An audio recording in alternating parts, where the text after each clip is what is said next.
Exactly. That's what I would have.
How's everybody?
Hello, everybody. Mr. President. Nice to have you. There's a big announcement. We have a lot of big announcements. They're sort of all big announcements, actually. It's wonderful to be in the Oval Office. I think you probably like it the best. You like it the best for press conferences? I sort of do. But today I'm excited to announce another historic achievement in our quest to lower drug prices for all Americans. Prices have come way down. We've gotten prices way down for groceries, for oil especially. Today we broke $60 a barrel. We think the oil is going to be under $2 a gallon very soon. That's about 70% lower than what it was just a year ago. So that's a big thing. And when the oil comes down, everything comes down. It's pretty beautiful to watch. AstraZeneca, the largest pharmaceutical manufacturer in the United Kingdom, is committing to offer Americans major discounts on their vast catalog of prescription drugs, one of the great companies, by the way, and a most favored nation's pricing clause. So most favored nation is you're going to pay whatever the lowest price anywhere in the world is. That's what you're going to be paying. And I had it going very well in my first term, but we were interrupted by a rigged election, so I was unable to carry it forward. We started it, but this was something one of the reasons I wanted to run again was we had to have favored nations where the world is not going to be paying just a fraction, just a tiny fraction of what we were paying. I want to thank CEO Pascal Soriot a very highly respected, one of the most respected men in business and certainly in the industry, for joining us today, as well as Secretary Howard Lutnick, Secretary Robert F. Kennedy Jr., CMS Administrator Mehmet Oz, FDA Commissioner Marty McCary, and Virginia Governor, a man who's done an incredible job. And good luck with the upcoming election. I know you're working very hard. I watch you. You're right there. He's out there working. He wants to see that young woman win. And the Attorney General, who I endorsed, et cetera, et cetera. Glenn Youngkin. Thank you very much, Glenn. Thank you for being here. For many years, Americans have paid the highest prices anywhere in the world for prescription drugs, by far, many times the amount that other countries are paying is ridiculous. Upon taking office, I signed an executive order to make sure that Americans pay no more for prescription medications than the lowest price or the same drug in other locations in developing nations. Today, AstraZeneca is committing to offer all of their prescription medications to Medicaid at most favored nations prices. In other words, the lowest price anywhere in the world, that's what we get. A move that will save American taxpayers hundreds of millions of dollars each year. And I tell the story, Glenn, that in my first term, I had the honor of being the first president in 28 years to lower drug prices during the course of the year. And we actually did, and I was so proud of myself. We called a news conference. I announced it. It was 1/8 of 1%. 1/8 of 1%. Now drug prices are going to be going down 100%, 400%, 600%, 1,000% in some cases. But for 1/8 of a cent, Bobby, think of that. I was so proud because for 28 years nobody had done it. And now it's, I think back to that, I said I shouldn't have had that news conference. But it is true. I was the only one that did it, but it was not very much. And now we're going to get, in some cases, 1,000% reduction. This is going to have a huge impact on everything from Social Security to Medicare to Medicaid, anything where they're buying any prescription drugs. It's going to have an incredible impact. It's going to lower itself greatly. AstraZeneca will also list many of their most popular drugs online at TrumpRx.gov. TrumpRx. I don't know why they put the name Trump. I did not tell them to do it, but I'm honored to let them do it. That's true, actually. That heavily reduced most favored nations cost. Americans can expect discounts, and as I said, it could be in many cases way over 100%. And as an example, one particular drug that's hot, very hot, 654% on inhalers, COPD and asthma, as well as certain diabetic medications. They're going to be averaging about 654% reduction in price. You believe that one? The Democrats will say, well, he should have gotten more. It's crazy. In addition, all medications AstraZeneca introduces to the American market going forward will also be sold at these heavily discounted rates. Furthermore, AstraZeneca will invest $50 billion in the United States over the next 5 years for research and development of new drugs and to onshore manufacturing facilities across the country, like the new plant that broke ground yesterday in Charlottesville, Virginia, where the governor attended. They had a tremendous group of people attending. It's going to have 3,600 jobs just to begin with. And that's going to be a fantastic plant. I saw a picture. It's going to be the best, right? You can't get any better. This is a tremendous victory for Virginia and for American patients and for everything, for the country. It's an amazing company to have coming over to the United States in such a big way. That's going to be a big part of the company. Presidents have promised for years to lower the cost of health care, but my administration is actually the first to do it and do it substantially, do it at numbers that nobody thought, even I thought, were not possible. When you think of it, if you got a 1%, 2%, 5%, that's good. You did a good job. We're talking about 100, 200, 300, 500, 700 in some cases, some big, big numbers. And the largest drug companies in the world are working with us to make this a reality. And so I look forward to being at your opening of that incredible facility. I hear something, and it's in a great location, Len, right? One of the beautiful locations. So I'd now like to ask Secretary Kennedy to say a few words, followed by Dr. Oz, Pascal, Governor Youngkin, and we'll take some questions afterwards. Would anybody like to have some questions? Yes? Oh, I'm shocked. Okay, we'll take them right after, okay? Bobby, please. Thank you, Mr. President. I talked about this a little yesterday in the cabinet meeting, but it's worth repeating because it shows this historical achievement as really monumental. When I was in my confirmation process, virtually every Democratic senator showed me their preoccupation with making sure that we completed, that I was going to continue to get a commitment from me to continue the IRA drug price negotiations. That the IRA required the Democrats, while President Biden was in the first year of the IRA, to negotiate 10 drug prices down. And then I was supposed to, my first year, negotiate 15 and 15 every year thereafter, and that was their plan. The Democrats claimed that they had a 22% reduction, and that was a great success. When we actually looked at that, when I came into the agency, we realized we were actually paying more for 8 of the 10 drugs. The 22% reduction was off of list price, and Medicare ended up paying more for 8 of the drugs, equal for the 9th, and about a 2% discount on the 10th drug. So that was the plan, and that's what they did.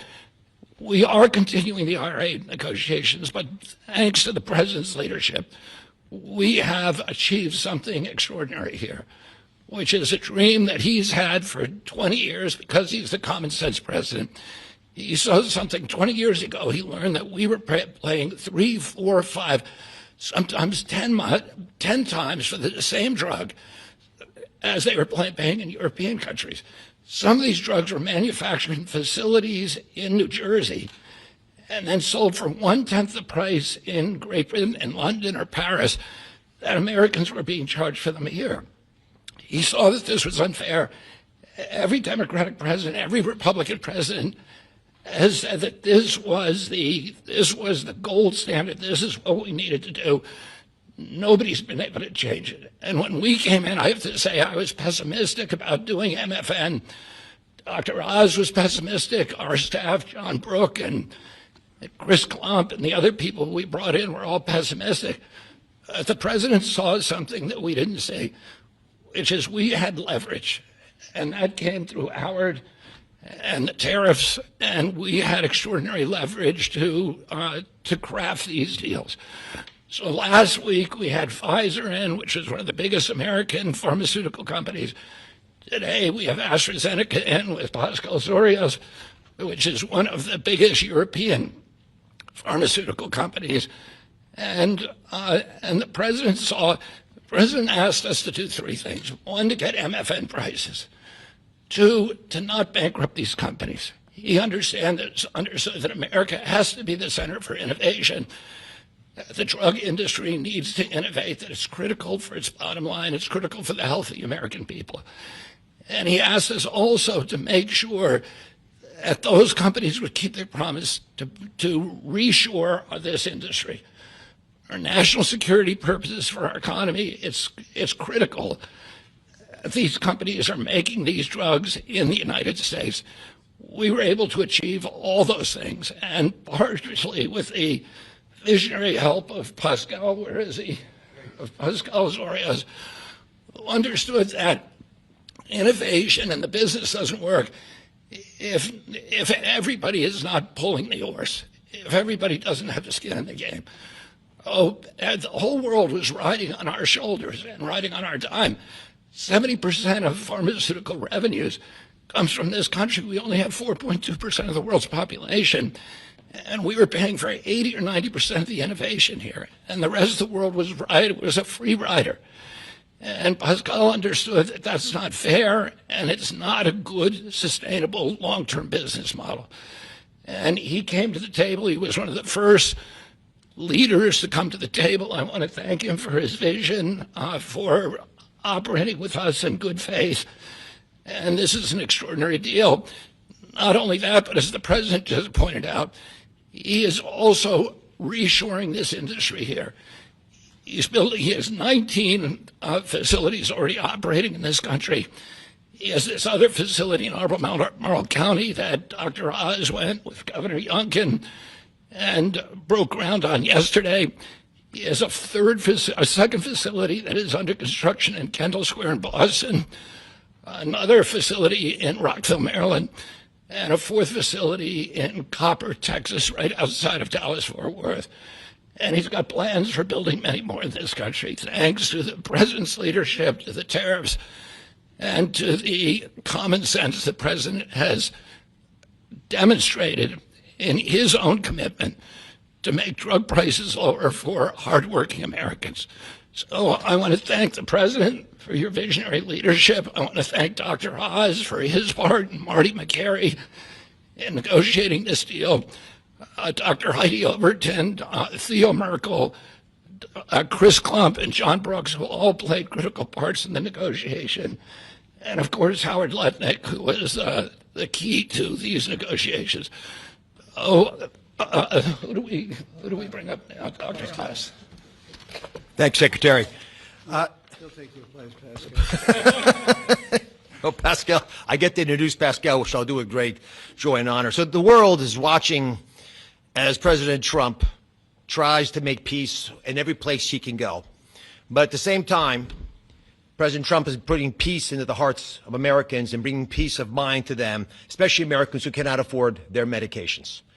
And just to put a number on this, as he releases us from the bondage of paying 3 times more for the exact same product made in the same factory, in the same pill box, in the same instruction manual overseas, rather in this country than we pay overseas, it creates an opportunity for us because, Mr. President, you're turning the art of the deal into the art of the heel.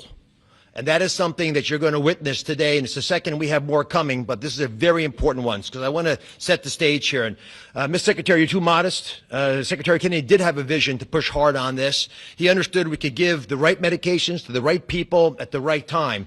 And there is nothing more maha than giving folks life-saving medications in a timely fashion so you prevent illnesses and treat other ones that have already occurred. You save lives that way. That literally is what was on the line as we began negotiating these. So let's set the stage. Where are we right now? Why this order? Last week in this very room, President Trump welcomed the CEO of Pfizer, and that company, a leading U.S. pharmaceutical company, pledged to provide exactly what the president promised. Massive discounts to allow us to have most favored nation drug pricing in this country so we don't allow our people to pay more than folks overseas. And this was unthinkable even 6 months ago, 7 months ago when we came into office. And Americans now have the ability to do that, but we needed to prove it was scalable. So we went to AstraZeneca, which is the leading pharmaceutical company, a leading company in the entire world, but a massive opportunity in this march to MFN, a march to most favored nation drug pricing. And to have this message land clearly, we needed to make sure that the president's demand for fair drug pricing was heard all around the globe. And I actually think the single most powerful tool we had was the president because people take him seriously. And some of the things that they were hearing overseas were alarming them enough that they began to realize the jig was up. So let's talk about the deal specifically. John Brooks, if you give me my Vanna White, please. John back there's Theo, Vince, Heidi were parts of the team. There are other members of the team I'll speak of in a second. So these are the 5 deal points. This is what Trump RX, by the way, which just launched, TrumpRx.gov, which was a unanimous name, by the way, Mr. President. He was not involved in picking the name, but it was not a difficult one to land on. We thought it had a catchy element to it. All primary care medications sold by AstraZeneca are going to be available on Trump RX, which means no more gaming, no more middlemen. Starting early next year, when you go to the website, you'll be able to see a marketplace. We're not selling the drugs. We're just making information available to everyone so you go to the right place to buy the right medication. Second, drugs for lung diseases are discounted massively, and that's over here on this line. The president highlighted 650%. They're significant discounts, and these are medications. We just picked the ones for lung disease and one for metabolic syndrome, diabetes, but there are others that are included. We have most favored nation pricing for everyone who is on Medicaid in this country. That's why Governor Youngkin is able to do backflips with his nimble 6'6" physique. because for governors, this is a massive problem. If Medicaid prices continue going up, it crowds out other social services, which they'll speak to. We also have MFN for all new prescription drugs. Mr. President, by the time this term is done, 95% of all drugs sold in America, branded drugs and generic, will be available at a most favored nation drug pricing. Americans are going to benefit if the prices drop abroad. So Secretary Lutnick is going to make sure that if we get better prices for these companies from our partner countries overseas, the American people see those benefits, and there's going to be onshoring of manufacturing. And as has been mentioned, I stood with Governor Youngkin and Pascal Soriot as we broke ground yesterday in Charlottesville, Virginia, in a massive $4 billion facility. That's the hard hat, Mr. President. I know you like construction, so that was all I could bring back. But there was a lot of remarkable energy. And here's what that event really does. It sends a signal. It sends a signal for all countries around the world to stop freeloading off American innovation. It's done. It's not going to happen anymore with this president. And if you aren't picking up your end of the bargain, then you're going to be welcoming a lot of more companies to leave your shores and allow us to welcome them into our shores as they open up manufacturing facilities here. And for all the pharmaceutical companies out there, we're talking to all of you, pick up a shovel. This is a great place to build a facility, as AstraZeneca has shown us, and I think it has a wonderful opportunity in the future as well as this country continues to support the innovation Secretary Kennedy spoke about, because we're not compromising that at all. We're just getting fair prices for the American people. To the team, tough negotiations, Mr. President. You know how hard they can be. You can't get there without world-class negotiators, and we are blessed by individuals to work with the AstraZeneca team who are killers, head-to-head. And why? Because talented people out of the private sector are coming into government to serve this president in a generational opportunity that they feel in their heart will make a difference. John Brooks is part of that team. Chris Klump, Inma Hernandez, numerous other folks contributed as well. But we're open for business. And if you want a great position and a patriot, like the folks who negotiated these deals, please consider coming with us, because the president has made it clear that you will make a difference in government. Finally, I want to thank Pascal Soriot. Pascal's an interesting, almost enigmatic individual. He's a CEO of AstraZeneca. He is born in France, Australian citizen, knighted in Great Britain, running their largest pharmaceutical company. So you figure out the lineage. But one thing I know is a very, very smart man who came here early on, took the president seriously, and he recognized the inherent unfairness of the European model of global freeloading off our innovation. He appreciated the challenge, and he wanted to be part of the solution. So Pascal, take it away. Thank you so much. So, President Trump, it is really a pleasure to see you again, since I had a chance to meet you last time you visited the UK for your state visit. I know the King actually kept you late during the night, during your visit, late up at night. And I must thank you, actually, for returning the favor. I can tell you, you've kept me up at night and my team as well. But it has been really worth it. It's been worth it because today I'm really excited to announce AstraZeneca's commitment to your vision for a healthy America. Great leadership is about having an ambitious vision that can energize people, and you appoint a very talented team that can deliver on this. Your vision is exactly that. It is about lowering the price of medicines for American patients while ensuring that America remains a global powerhouse of innovation in biopharmaceuticals. And that's not easy to do. We need to keep inventing the technologies and the products that will cure disease. But you actually gave us a key, equalization. That's an important word. Yeah. You've assembled a remarkable team, actually, that together with us found a way to deliver on your vision. I would like to thank you, Mr. President, for your collaborative and your trusting approach throughout the discussion that led to this agreement. In addition, I would like to thank Secretary Lutnick, I'd like to thank Secretary Kennedy, Dr. Oz, and the CMS team, in particular John Brooks, who is here today, but also Chris Klump, for their very straightforward approach and their collaborative work that, together with my great team at AstraZeneca, enabled us to deliver this agreement today. It is an agreement that allows a number of wins. First of all, a great win for American patients. This agreement will deliver improved access to our medicines at a lower cost. We've addressed the 4 points that you raised in your letter, ensuring Americans do not pay more than patients in other wealthy countries. So it's a big win for patients and the healthcare system as a whole. But it's also a big win for the economy and for taxpayers, because it supports rebalancing the cost of innovation across wealthy nations. For too long, America has shouldered a disproportionate portion of the world's R&D cost for breakthrough medicines development. That imbalance is not sustainable. It had to change. And equalization levels the playing field, with wealthy nations contributing their fair share to the cost and the risk associated with biopharmaceuticals R&D. And I would say it's also a big win for state budgets because these Medicaid price reductions will have an immediate impact on Medicaid budgets and provide substantial relief to state budgets. Finally, your vision also secures America's strong position in life sciences and the onshoring of critical innovations and manufacturing. As a company, we will invest $50 billion in manufacturing and in R&D. We already have a large presence in the United States. We have 19 sites, and we employ 25,000 people around the country. They're all developing the new generation of medicines.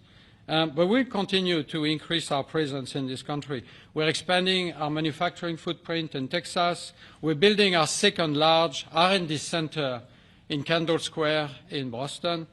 We are building a cell therapy manufacturing plant in Rockville, Maryland, and there's more to come. So a lot of investment over the next few years.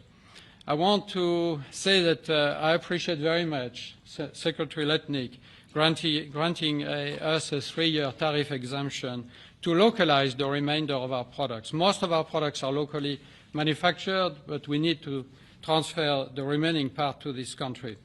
And also for your great support to convince also other wealthy countries to share the cost of pharmaceutical innovation. It is an important part of this agreement, rebalancing and the cost around the country, around the world. Yesterday, showcased our commitment to the United States with this $4.5 billion investment in the beautiful Commonwealth of Virginia to manufacture what we call API, active ingredients for our medicines, but also antibody-drug conjugates that are such a critical part of the future treatment of cancer care, what is called smart chemotherapy, targeted chemotherapy. I want to thank Dr. Oz for joining us for the groundbreaking ceremony near Charlottesville, together with Governor Youngkin. And I actually love your AstraZeneca hat. I know you wanted to bring a shovel, but didn't make it to this beautiful room.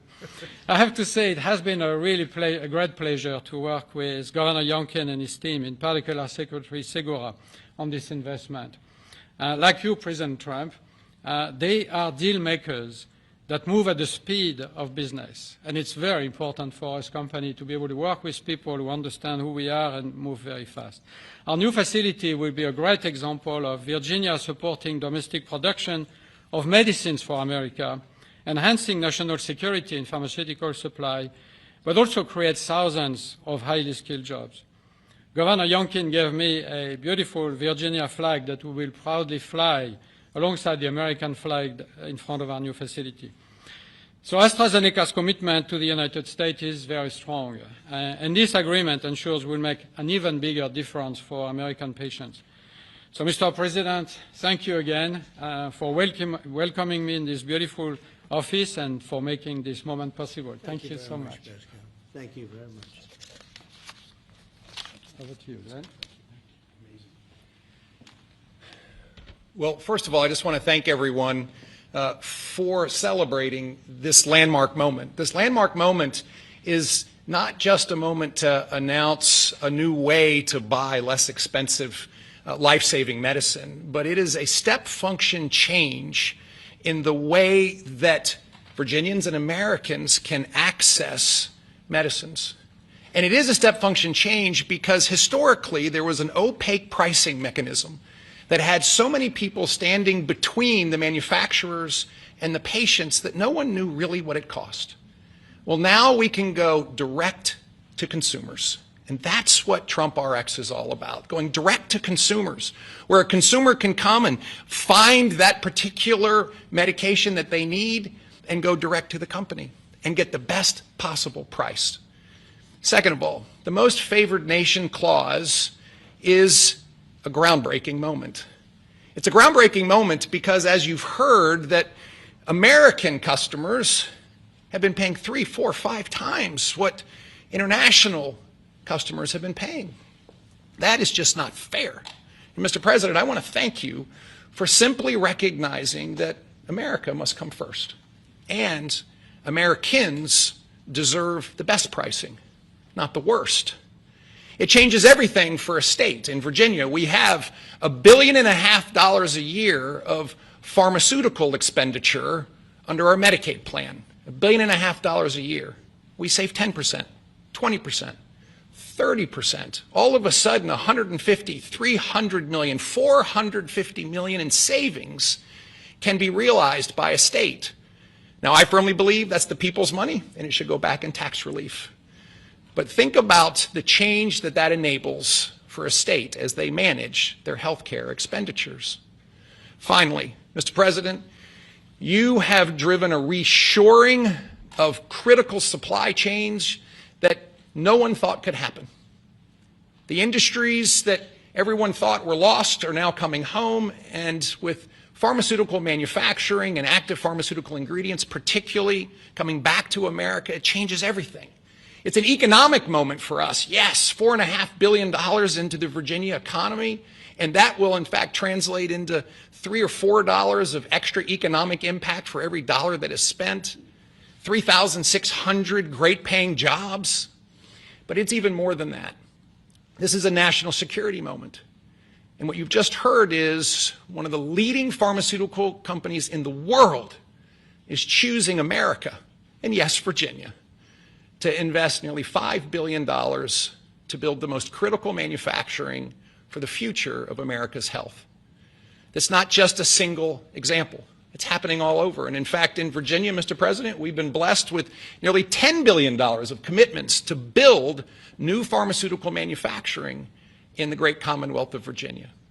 And therefore, I believe this is a moment to celebrate investment, but more importantly, to celebrate breakthroughs for American citizens to get access to life-saving medicines at costs that they deserve because they're all made here.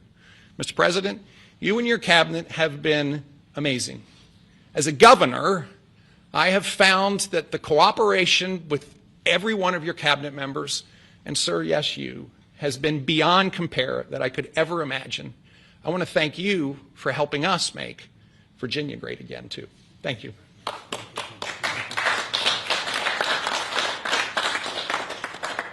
So we have, at this moment, I think we just cracked $18 trillion in commitments and investments in our country. As an example, the last administration was far less than $1 trillion for 4 years. We're at plus $18 trillion for 8 months. There's never been anything like it in history in any country, anywhere in the world. So that's great. But maybe for purposes of this, more importantly, we're going to bring drug prices down at numbers that nobody ever thought possible, Glenn. I think nobody ever even thought it was possible. So we're going to be doing a lot of business, but we're going to be also numbers that when you're 2, 3, 4, 500% less. I just noticed one of them over here, 654% discount. 654. The laggard is 98%, right? 9 is that what? Wow, 96, 230%, but 654, and we have some that top that by a lot. So it's really going to be incredible, and that's going to be so good for Medicaid and Medicare and everything. Frankly, for your life, it's going to be so good. So nobody ever thought they were going to see. And don't let Democrats take the credit because they'll try. They'll say, "Oh, we worked so hard on it." They didn't work hard. They did. They obstructed. They actually did the opposite. So that's really more important than even the tremendous investments being made in our country. But think of it, we cracked 18 trillion with a T, trillion dollars, and frankly, 1 trillion for 4 years wasn't that bad. He did less than a trillion, but we did that in a period of 8 months. So it's pretty record-shattering by many trillions of dollars. Any country, no matter what country you're talking about, nobody's done numbers like that. So thank you all for being here. Do you want to have a couple of questions? Yeah, please. Mr. President, One on this, if I could, and one on China, if I may. First on this, could you have brought these pharmaceutical companies to the table without that 100% tariff that you imposed? Well, it's not 100%. You're talking about China might be No, 100%. I'm talking about the 100% you imposed on pharmaceuticals for that sector. I would never have been able to bring him. Now, I'm not sure that Pascal would like to say, but behind the scenes he did say tariffs were a big reason he came here, and also the fact he loved Virginia. He liked this guy. He liked me. I think the November 5th election was a very important date. We had a good election, and that was important. But yeah, he's here. A lot of. I can speak for almost everybody that's here. Most of them are here because of tariffs, because you have to understand he has no tariffs. If you build in this country, there are no tariffs. So. Let me ask you about China, if I could. Just want to confirm: have you canceled your meeting with President Xi? And no, I haven't canceled, but I don't know that we're going to have it. But I'm going to be there regardless, so I would assume we might have it. But you know, they hit the world with something that really is not anything that people are going to do, and it was shocking. I can tell you, Howard and I and Todd, we all Scott, we were all speaking about it before.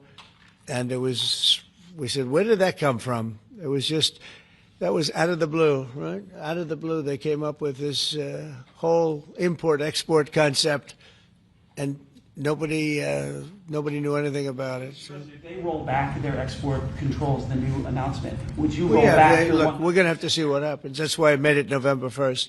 We'll see what happens, yeah. Mr. President, Go ahead, please. what else besides software could be on the table in terms of export controls? A lot more. I mean, you have software, but you have a lot more. We have airplanes. We have airplane parts. You remember that from last time. And we were just surprised at China. I have a very good relationship with President Xi, and they did that. This is not something that I, instigated. This was just a response to something that they did. And they didn't really aim it at us. They aimed it at the whole world. The whole world is subject to it. So I thought it was very, very bad. But we have many things, including a big thing is airplanes. They have a lot of Boeing planes, and they need parts and lots of things like that. Steve? Israeli Prime Minister Benjamin Netanyahu to accept the Gaza deal, and what will be your message to the Knesset when you speak to them? Well, he wanted it. It's been a long time. He's been fighting a long time. He's been fighting hard. He wanted it. It's a great deal for Israel, but it's a great deal for everybody, for Arabs, for Muslims, for everybody, for the world. And as you know, on Monday the hostages come back. They're getting them now. I mean, they're getting them now. They're in some pretty rough places under earth. They're in some pretty rough places where only a few people know where they are in some cases. So they're getting them, and they're also getting the bodies, approximately 28 bodies. And some of those bodies are being unearthed right now as we speak. I mean, they're working on it right now as we speak. It's a tragedy. It's a tragedy. No, he was very happy with it. And I can tell you that I saw Israel dancing in the streets, but they were dancing in Qatar and Saudi Arabia and UAE and many, many countries. I saw Egypt. They were dancing. I'll be going to Israel. I'll be speaking at the Knesset, I think, early on. And then I'm also going to Egypt. They were terrific. But all of the countries were great. Indonesia was great. Jordan was great. They were all great. Everybody wants this deal to happen. What happens in Gaza the day after the hostage release? Day after what? The day after the hostage release, what happens there then? Well, hopefully you're going to have great success I call it everlasting success. I think you will, too. I think you're going to have tremendous success, and Gaza is going to be rebuilt. And you have some very wealthy countries, as you know, over there. And it would take a small fraction of their wealth to do that. But and I think they want to do it. And we're also setting up, as you know, a board of peace. It's called the Board of Peace. I don't know if that's the final name, but the word peace is definitely in there. And they have asked me if I chair it. We'll make sure things go well. And how confident are you that the ceasefire will hold? I think it'll hold, yeah. I think it'll hold. They're all tired of the fighting. Don't forget, you had October 7th, which was a horrible day, 1,200 people killed. But Hamas has lost 58,000 people. That's big retribution. That's big retribution. People understand that. So, no, I think they're all tired of fighting, and this really gives the whole Middle East. This is beyond Gaza. Gaza is very important, but this is beyond Gaza. This is peace in the Middle East, and it is a beautiful thing. You know, it's a term that you and I have been hearing since we were very young, right? And now we have a chance of really having that. And as you know, most of the countries have passed all these resolutions. Every country is there. Iran came in. I was very happy to see that. I was very honored that Iran came in. They said they support it. Russia came in. President Putin, he supports it fully, very fully. So I was happy to see even countries that weren't necessarily involved in the process, they all support it. I don't know of anybody that doesn't. And I've never seen happier people than many of these places, not just Israel. Many of these places, they're all dancing in the streets. I've never seen anything like it. Okay, go ahead, please, in the back. Thank you. What guarantee did you give Hamas to persuade them that Israel will restart the bombing campaign once the hostages have been exchanged? What did I do with respect to them? Well, you know, I spoke a little bit tough, and that's what would happen. I mean, you have to speak tough. That's a tough world. That's a tough, as they say, neighborhood. And they're tough people. They're very tough people, and they're smart people. They're good negotiators. They have a lot of things going. They put that to good use. They're going to be very, very successful. But they knew the retribution would be tremendous, unsustainable. It would have been unsustainable. It would have been complete obliteration, and they didn't want that. And nobody wants it at this point. They want to get on with rebuilding the entire Middle East. It's not only Gaza. It's going to be the entire Middle East. They're going to be able to live in peace. Now, we have some little hot spots, but they're very small. You know the ones I'm talking about. They're very small. They'll be very easy to put out. Those fires are going to be put out very quickly. Yes, ma'am. Thank you, Mr. President. Talking about the Middle East still, going to the phases that come after this first phase, is there consensus on the additional points in your plan, or are the details still being fine-tuned? I think there is consensus on most of it, and some of the details, like anything else, will be worked out, because you'll find out that when you're sitting in a beautiful room in Egypt, it's easy to work something out, but then sometimes it doesn't work from a practical standpoint. So certain little things, but for the most part, there's consensus, yes. Do you intend to hash that out when you're in Egypt? I might, yeah. I mean, I'll be there because I'll be going to, I'll go to Cairo. I think that's where we're going, as opposed to the place of the signing. And we have a lot of leaders from all over the world coming too. They've been invited. And then I'm coming back, I believe it's Tuesday night, for Charlie Kirk, a friend of mine, a friend of all of ours, a friend of a lot of the people right here. And we're giving him the Presidential Medal of Freedom, which is the highest honor you get outside of the Congressional Medal of Honor. One's military, one's civilian, but it's the greatest honor. And Erica, his beautiful wife, is going to be here, and a lot of people are going to be here. So, it's not easy for me to get back. It's a very quick trip, but I'll be making 2 major stops, and then I'll be on the plane trying to get back in time for Charlie. They're going to have a great celebration at the White House, in the East Room of the White House. Mr. President. Russell Vogt said the reductions in force have begun related to this shutdown. How many layoffs have you authorized for this first round, and from which agencies? And it will be Democrat-oriented, because we figure, they started this thing, so they should be Democrat-oriented. It'll be a lot, and we'll announce the numbers over the next couple of days, but it'll be a lot of people, all because of the Democrats. I mean, they want to give $1.5 trillion to people that came into the country illegally. More important than that, because we all have a big heart. We want people to be taken care of, but we have 0 people coming in. You know that, Glenn, right? That's a pretty impressive number, even for a successful governor. But we've had, for the last 4 months, 0 people coming in illegally. They're coming in, but they're coming in legally. They're coming in through a process that's really a really good process right now, because we want people to come in, but they have to come in legally. So what we're doing is, as these different groups come due, we're going to make a determination. Do we want them or not? And I must tell you, a lot of them happen to be Democrat-oriented. These are people that the Democrats wanted, that in many cases were not appropriate. We fought them at the time, and it was ultimately signed in. And some of these people, these are largely people that the Democrats want Many of them will be fired. Yes, please, behind. The Nobel Peace Prize was announced this morning. Your thoughts? Which one? The Nobel Peace Prize. Your thoughts? Look, including a very big one, and I'm not sure, when you say big, it's certainly, I think, to the mind of most, the most important deal ever made in terms of peace. But the one we just signed, it's been signed, sealed, and it's going to start taking place now. It's already started. Monday's going to be a very big day when the hostages come back. But I made 8 deals, transactions of wars. One was 31 years going on. 10 million people were killed. One was 34 years. One was 36, 37. One was 10. One was just starting. 2 were just starting, actually, but they were well on their way. In the case of India and Pakistan, 7 planes were shot down. It was a bad one. And I did it largely through trade. I mean, that one, numerous of them. I talked tariffs. I said, look, if you're going to do that, we're going to put very big tariffs on your country. And they were both great. They stopped fighting, and they were 2 nuclear powers. So, they're all big. They're every one of them big. You take a look at the Congo. You take a look at the Congo and Rwanda. 10 million people killed over a long period of time. Got that one solved. We did a total of 8 as of this 2 days ago. I would have said 7, which I did say, but the other one was signed up, sealed.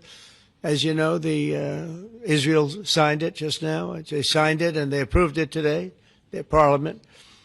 And it's a great honor to be involved with so many. So the person who actually got the Nobel Prize called me and said, I'm accepting this in honor of you because you really deserved it. A very nice thing to do. I didn't say then give it to me, though. I think she might have. She was very nice.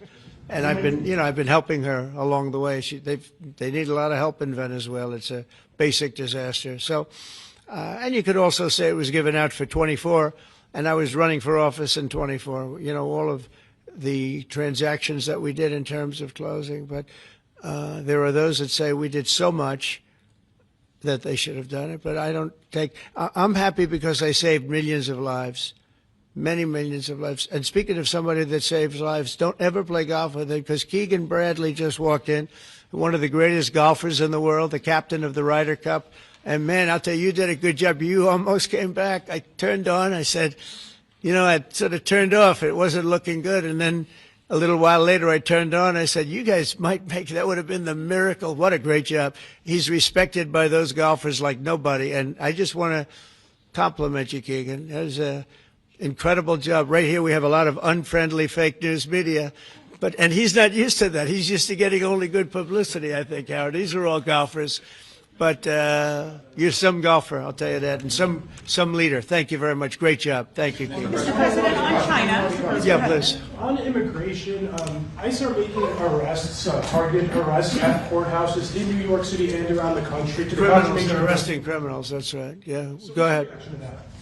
I'm happy about it. I want them to arrest criminals. And if you take a look at D.C., a year ago, D.C. was our great capital was a very unsafe place. You know that. Some of you were mugged and talk openly about it. Some of the media was mugged.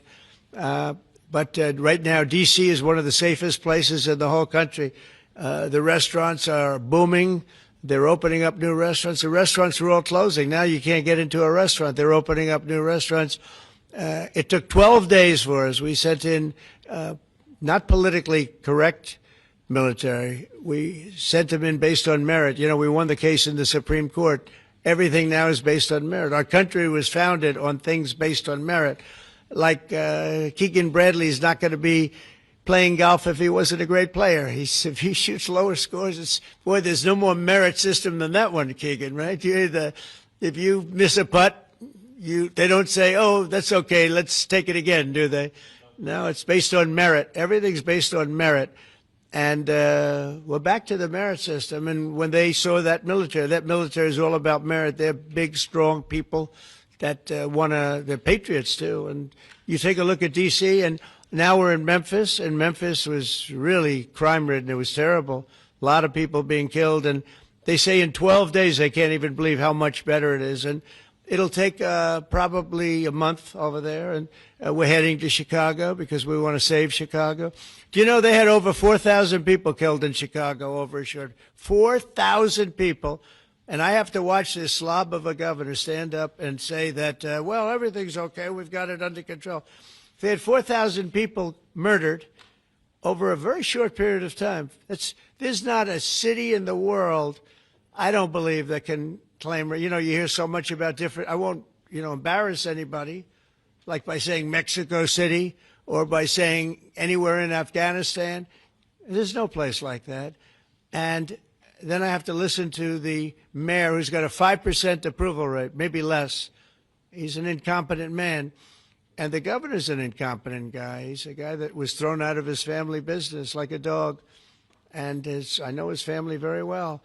And now he's a governor. And when I watch him trying to say that it's okay, we have crime under control, I lost 4,000 people over a very short period of time.